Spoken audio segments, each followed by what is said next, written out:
ग्राम panchayat जाबासर businessman आपसे निवेदन करो आप मंच पर ग्रहण करें। डॉक्टर अजहर हुसैन जी ग्राम पंचायत भीम सर आप भी मंच के ऊपर अपना स्थान ग्रहण करें। सुमित जी पूर्व उप सरपंच भीम सर आप भी मंच पर स्थान ग्रहण करें। और नीचे में डॉक्टर राजेश जी बाबल आप सबसे युवाओं की आवाज से हमेशा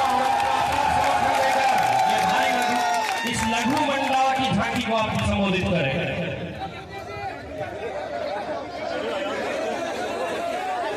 साइड में बैठ जाओ आप। एक बार मेरे साथ जोर से नारा बोले, भारत माता की, भारत माता की। राजस्थान विधानसभा के होने वाले 25 तारीख को चुनाव में आदरणीय नरेंद्र जी को आशीर्वाद देने के लिए आज हमारे बीच में वो शख्सियत बैठी है। मैं 2 मिनट लगेंगे पर आपको बताना चाहूंगा कि जब उस समय की राजस्थान की सरकार थी, कांग्रेस की सरकार, जब उनके खिलाफ आंदोलन करते थे कि झुंझुनू सीकर चूरू के नौजवानों को नौकरी दी जाए, क्योंकि ये होनहार बच्चे, ये किसानों के बेटे, इनको सही वरीयता के आधार पर नौकरी नहीं मिल रही है।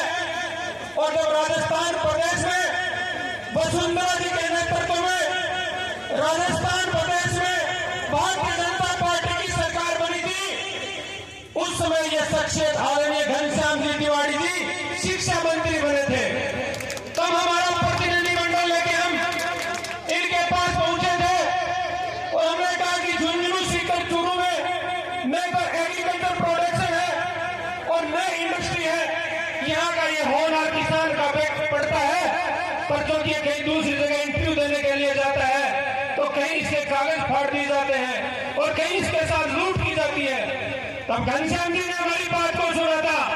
मैं नरेंद्र जी आपको बधाई और शुभकामनाएं देता हूं कि आपने इस अवसर पर इस शख्सियत को यहां बुलाने का काम किया है, क्योंकि आज की से सबसे पहले अगर कोई एग्जाम का प्रावधान किसी नेता ने किया था, उसका नाम आदरणीय घनश्याम जी तिवारी, इसलिए मैं आपको बधाई देता हूं।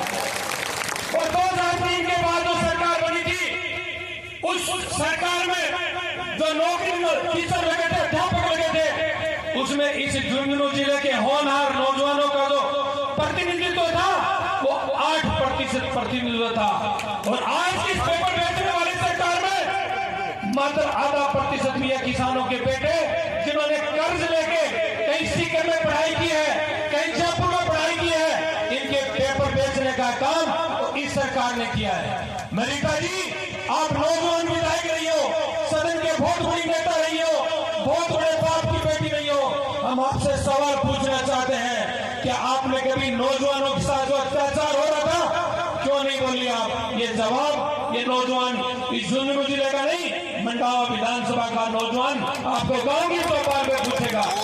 ये माताएं बहनें थी, इनके साथ बलात्कार पूरे राजस्थान की इन गरीब महिलाओं के साथ हो रहा था। तब रीता जी आप महिला होने के नाते नहीं बोली, ये सवाल ये माताएं बहनें आपसे पूछेंगी। मैं आपसे ये कहना चाहूंगा, यहाँ किसान बैठे हैं, हमने कई बार ज्ञापन दिए हैं, हमें मुआवजा नहीं मिल रहा था। जब किसान सैकड़ों की संख्या में इस मंच सर तहसील के सामने बैठे थे, रीता जी की गाड़ी का 1 मिनट के लिए भी ब्रेक नहीं लगा।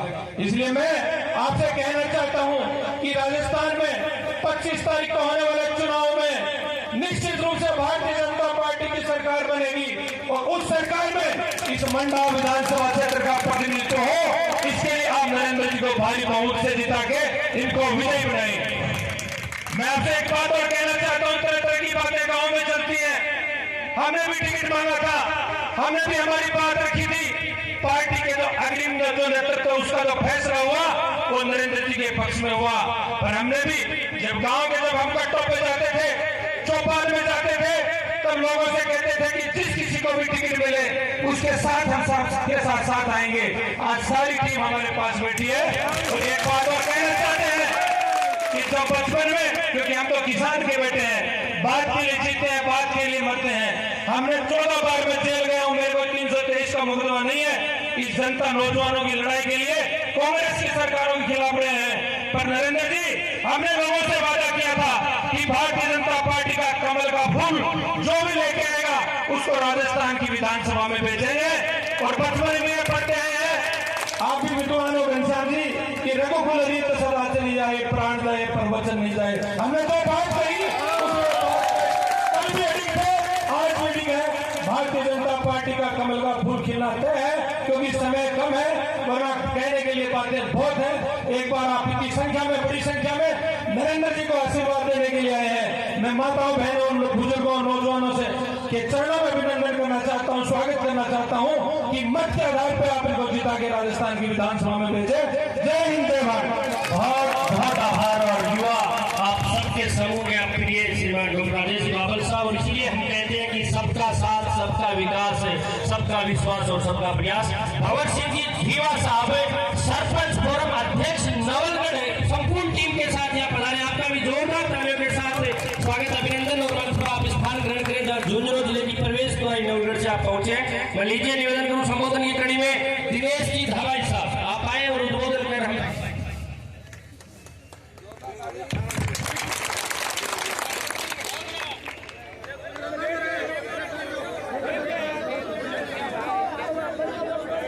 राजस्थान की सबसे बड़ी पंचायत विधानसभा के चुनाव में भारतीय जनता पार्टी के प्रत्याशी